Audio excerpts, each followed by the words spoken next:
तीन शब्दमा श्रीमद् भगवत गीताको सार। पहिलो शब्द आत्मज्ञान, दोस्रो कर्म र तेस्रो योग ध्यान। गीता यस्तो सिचुएसनमा अवतरित भयो जहाँ नरश्रेष्ठ बाहुबली अर्जुन कन्फ्युजनमा परेको थियो, फ्रस्ट्रेसन र डिप्रेसनमा परेको थियो। जब मान्छे कन्फ्युजनमा पर्छ, डिप्रेसनमा, फ्रस्ट्रेसनमा जान्छ, उसले आफ्नो सारा क्षमता बिर्सन्छ र ऊ निरीह बनिन्छ। यहाँ अरू मान्छेको कुरा होइन, नरश्रेष्ठ भनिएका, मान्छेमा सर्वश्रेष्ठ भनिएका अर्जुन पनि डिप्रेसनले, फ्रस्ट्रेसनले या कन्फ्युजनले गाँजेपछि ऊ प्यारालाइज्ड अवस्थामा थियो मेन्टल्ली। अब यस्तो अवस्थाबाट जगाएर अगाडि युद्ध गराउनु थियो। त्यसकारण भगवान कृष्णले सारा गीता ज्ञान अर्जुनको अगाडि प्रकट गर्नुभयो। पहिलो सार आत्मज्ञानको अभावमा मान्छे कन्फ्युजनमा जान्छ। याद राख्नुहोस् यो कुरा। कोही मान्छे यदि डिप्रेसनमा छ, कोही मान्छे यदि फ्रस्ट्रेसनमा छ, कोही मान्छे यदि जिन्दगीलाई भने जस्तो बनाउन नसकेर पीडित छ भने कारण खोज्नु। कारण हो उसलाई आफ्नो बारेमा ज्ञान छैन। त्यसलाई आत्मज्ञान भनेको आफ्नो बारेमा, संसारको बारेमा धेरै कुरा थाहा होला, तर आफ्नो मनले कसरी काम गर्छ, चेतनाले कसरी काम गर्छ, इमोसनले कसरी काम गर्छ, विचारले कसरी काम गर्छ, बुद्धिले कसरी काम गर्छ, त्यसप्रति अनभिज्ञ रहना साथ मान्छे बेला बेला फ्रस्ट्रेसनमा, कन्फ्युजनमा फस्ने गर्दछ र चर्को भयो भने डिप्रेसनमा जान्छ। अर्जुनको हालत त्यही थियो।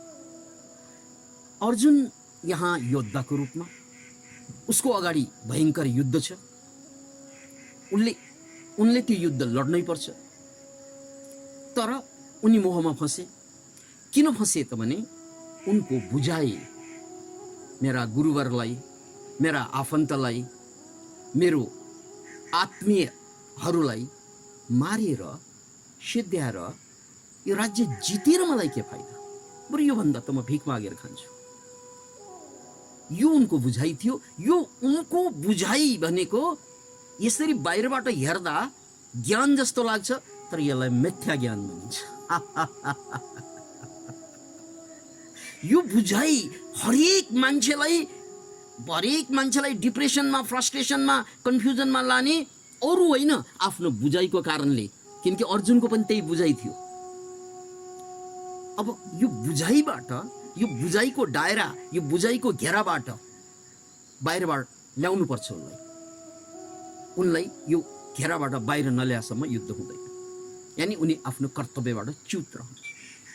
त्यसकारण पहिलो कुरा बुझाउनु पर्यो, अर्जुन तिमी मर्न र मार्न दुवै डराइरहेका छौ। किनकि युद्धमा कि मरिन्छ कि मारिन्छ। यो डर किन पैदा भयो भने एउटै कारणले कि तिमीले आफूलाई शरीर मान्यौ। तिमीले यी सबै तिम्रा आफन्तहरूलाई पनि शरीर ठान्यौ र शरीरको त काल हुन्छ, एउटा समयसम्म बाँच्छ अनि मर्छ। र जब मान्छेले आफूलाई शरीर मान्छ र शरीर मानिसकेपछि ऊ भ्रममा पर्छ। के भ्रममा पर्छ त भन्नाले शरीरलाई मैले, कसैको ज्यानलाई मैले लिनै हुँदैन, ज्यान सबैको प्यारो हुन्छ। यही बुझाइको कारण अर्जुन युद्धबाट विरत भइरहेको थियो। विरक्त भइरहेका थिए। तर कृष्णले उनलाई बुझाइदिए, तिमी शरीर होइनौ, कोही पनि अरू पनि शरीर होइनन्। यी सबै हामी सबै बाहिरबाट शरीर देखिन्छौँ, तर भित्रबाट हामी विशुद्ध आत्मा हौँ। र यो आत्मा न तिमीले मार्न सक्छौ, न मैले मार्न सक्छु, यसलाई कसैले मार्न सक्दैन। नैनम छेन्दन्ती शस्त्राणी, यसलाई शस्त्रले भेदनै गर्दैन आत्मालाई। नैनम शस्त्रन्ती, नैनम छेन्दन्ती शस्त्राणी, नैनम दहती पावक, न यसलाई आगोले जलाउन सकिन्छ, न चयनम क्लेदयन्त्यापो हो, न यसलाई पानीले भिजाउन सकिन्छ, न सोसैती मारुत, न यसले हावाले सुकाउन सकिन्छ, उडाउन सकिन्छ। त्यो तत्त्व हौ तिमी र उनीहरू पनि। त्यसकारण अर्जुन, तिम्रो कर्तव्य हो लड्नु, किनकि जसलाई तिमीले मार्न खोजिरहेका छौ या तिमीले मार्नुपर्ने हुन्छ, उनीहरू आत्मा हुन्, उनीहरूलाई मार्न सकिँदैन। र यो सारा संसार एउटा नाटक जस्तो हो, एउटा सपना जस्तो मात्रै हो। जसरी सपना पनि सुतिरहँदासम्म सत्य लाग्छ, याद राख्नुहोस्, सपना पनि सुतिरहँदासम्म सत्य लाग्छ, उठिसकेपछि ओहो मैले सपना देखेको हुन्छ। तर सुतिरहँदा त्यहाँ सपना राम्रो भए खुसी भइरहेका हुन्छौँ हामी, र सपना नराम्रो आए हामी दुखी भइरहेका हुन्छौँ। त्यस्तै जीवन पनि सपना हो। जब यो जीवन सपना हो भनेर तिमीले बुझ्छौ, यो हामीले मानव चोलाधारी जीवन सपना हो भनेर बुझ्छौ, सपनामा मरे के मारे के, किनकि सपनामा मर्दा पनि उठिसकेपछि त जीवितको जीवितै रहन्छ।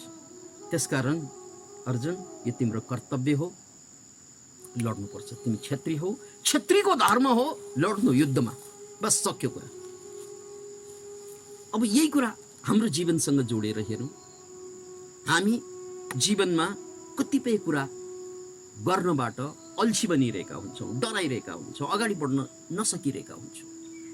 त्यसको कारण के हुन्छ त भन्नाले हामीले आफूलाई जुन शब्द दिएर मानिरहेका हुन्छौँ, म फल्नाको छोरो, म फल्ना देशको नागरिक, म फल्ना धर्मावलम्बी, एवं रीतले विभिन्न संज्ञाहरू जुन हामीले दिएका हुन्छौँ, यी सारा संज्ञाले हामीलाई अगाडिको कर्तव्य गर्नबाट रोकिरहेको हुन्छ। अतः यो सारा संज्ञा हटाएर म मात्र आत्मतत्त्व हुँ भनेर यदि बोध भइदिएको भए हामीलाई कसैले रोक्न सक्दैन, कसैले छेक्न सक्दैन। त्यहाँ डर भन्ने चिज हुँदैन। नम्बर 1। नम्बर 2, कर्म। कर्म सबभन्दा ठुलो कुरो हो। कर्म मान्छेको जीवनमा जति बढी कर्म हुन्छ त्यति बढी जीवन धन्य हुने हो। कर्म चाहे आध्यात्मिक हुन्, कर्म चाहे भौतिक हुन्, तर कर्मको बाहुल्यता जीवनमा ल्याउनको लागि हामीलाई कुनै चिजले रोक्नु हुँदैन। त्यो रोक्ने कुरा के त? एउटै चिज हुन्छ, फेरि पनि मेरो मन नै हुन्छ। त्यसकारण यहाँ कर्म गर्दा कुनै पनि मान्छेले या तपाईले, मैले, हामीले कर्म गर्दा त्यो कर्मको फल जुन खोज्छौँ त्यो फलमा ध्यान जानासाथ हामी कर्म गर्न रुचाउँदैनौँ। किन भन्नाले हामीले ठुलो फल खोजेका हुन्छौँ, फल थोरै पाइरहेका हुन्छौँ, अनि थोरै फल पाएपछि मान्छेले कर्म गर्नै रुचाउँदैनन्। अफिस गइरहेका हुन्छन् मान्छेहरू, करले मात्रै गइरहेका हुन्छन्। अधिकांश 95% मान्छेहरू करले मात्रै काम गरिरहेका हुन्छन्। अनि त्यो कर नभएको ठाउँमा त उसले के गरिरहेको हुन्छ त भन्नाले मनोरञ्जनमा बिताइरहेको हुन्छ। सारा समय उसको मनोरञ्जनमा व्यतीत भइरहेको हुन्छ। त्यसकारण फिल्म इन्डस्ट्रीलाई हेर्नुहोस्, सो बिजनेसलाई हेर्नुहोस्, या खेलकुद जगतलाई हेर्नुहोस्, त्यो जगतका मान्छेहरू चम्किन्छन्, गम्किन्छन्, सारा संसारमा फैलिन्छन्, पैसा जति त्यता गएर थुप्रिन्छन्। किन भन्नाले अधिकांश मान्छेहरू कर्म गर्न रुचाउँदैन। किन? किनकि उनीहरूको कर्ममा फल कम छ। जागिर खाइरहेको हुन्छ, धौसँग धौ हुन्छ आफ्नो परिवार धान्नको लागि। अतः कर्म गर्दा कर्ममा रमाउने कर्म खोज्नु पर्यो। पैसो आउने कर्म खोज्ने होइन, कर्ममा रमाउने कर्म खोज्यौँ भने, नाच्दै गाउँदै हाँस्दै यदि कर्म गर्न सक्यौँ भने हामीले फलको आशालाई छोडेर प्रोसेस ओरिएन्टेड हुन्छौँ, गोल ओरिएन्टेड हुँदैनौँ। र प्रोसेस ओरिएन्टेड हुँदै गइसकेपछि त्यो कर्म राम्रो हुँदै जानेछ, कर्म लामो गर्न सकिनेछ। अनि कर्म लामो गर्ने र कर्ममा रमाई अगाडि बढ्न सक्यौँ भने मनोरञ्जनमा हुने खर्च पैसो पनि बच्ने भयो, समय पनि बच्ने भयो। यसरी हाम्रो उत्थान हुँदै जान्छ, प्रगति हुँदै जान्छ। यो दोस्रो सन्देशको रूपमा लिनुपर्छ। र अन्तिम सन्देश हो योगको। थुप्रै योग, ज्ञान योग, भक्ति योग, कर्मयोग आदि इत्यादि योगका कुराहरू छन्। ती योगको कुरो यो अघिका दुईवटा बुँदालाई बुझ्नको लागि अत्यन्त आवश्यक कुरा। मैले जुन दुईवटा बुँदा भने, एउटा आत्मज्ञानको कुरा गरेँ, अर्को कर्मयोगको कुरा गरेँ। यानी फलको आशा छोडेर कर्ममा रमाउनु। मान्छे के भन्छन्, यो सुन्नमा त सजिलो छ, भन्नमा पनि सजिलो छ, तर गर्न चाहिँ गाह्रो छ। किन गाह्रो भयो त भन्नाले हाम्रो बुझाइ, हाम्रो माइन्ड सेटिङ छ, माइन्ड फ्रेम छ। त्यो माइन्डको सेटिङभित्र, माइन्डको फ्रेमभित्र हामी कैद छौँ। त्यो फ्रेमबाट बाहिर आएर स्वतन्त्र हामी अगाडि किन आउन सकिरहेका छैनौँ त भन्नाले हामी साधना गर्दैनौँ, हामी योग गर्दैनौँ। योग भनेको त्यो चिज हो जसले तपाईलाई जन्म जन्मको बन्धन, वैचारिक बन्धन, भावनात्मक बन्धन, सांस्कृतिक बन्धन, पारिवारिक बन्धन, यो सारा बन्धनबाट बाहिर आउनको लागि द्वार खोलिदिन्छ योगले।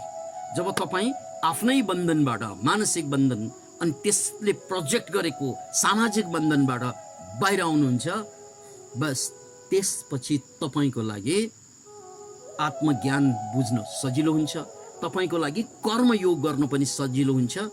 यसरी जिन्दगीलाई यसरी बुझ्नुहोस्। पहिलो आवश्यकता हो आत्मज्ञान, दोस्रो आवश्यकता हो कर्मयोग र तेस्रो आवश्यकता हो नियमित योग ध्यान साधना। यी तीन कुरा जोडियो भने अनि तपाईँ जसरी अर्जुन जुरुक्क उठे, युद्ध लडे र जिते, डिप्रेसन भइसकेको मान्छे, त्यस्तै हामी पनि जीवनमा हारिसकेको, गलिसकेका मान्छेहरू पनि यो तीन चिज जोड्यो भने जुरुक्क उठ्छौँ र खुरु आफ्नो कर्तव्य पथमा लम्कन्छौँ र जीवनलाई धन्य